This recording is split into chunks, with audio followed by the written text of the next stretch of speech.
Hello বন্ধুরা, কেমন আছো? আশা করি সবাই ভালো আছো। আপনারা নিশ্চয়ই জানেন আজকে কী দিন। আজকে খুব স্পেশাল একটা দিন, আজকে রথযাত্রা। তাই রথযাত্রা উপলক্ষেই ভগবানের স্পেশাল একটা আমি রেসিপি বানাতে চলেছি, খাজা।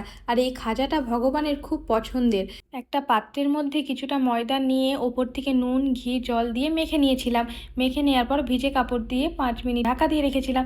তারপরেই কড়া তাতিয়ে সিরাম তৈরি করে নিয়েছিলাম, চিনি, জল, এলাচ দিয়ে।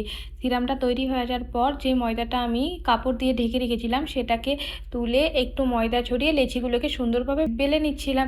বেলে নেওয়ার পর একটার পর একটা ঘি আর একটু ময়দা ছড়িয়ে নিচ্ছিলাম। তোমরা চাইলেও এর উপর থেকে কর্নফ্লেভারও ছড়াতে পারো।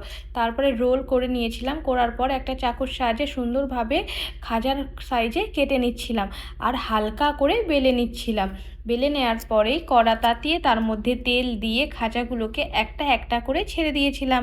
দেখুন খুব সুন্দর ভাজা হয়ে গেছে না? উল্টে পাল্টে সুন্দরভাবে ভেজে নিচ্ছিলাম। ভেজে নেওয়ার পরেই আমি যে চিনির সিরামটা বানিয়ে রেখেছিলাম সেটাতে 2 থেকে 3 মিনিটের জন্য দিয়ে রাখবো।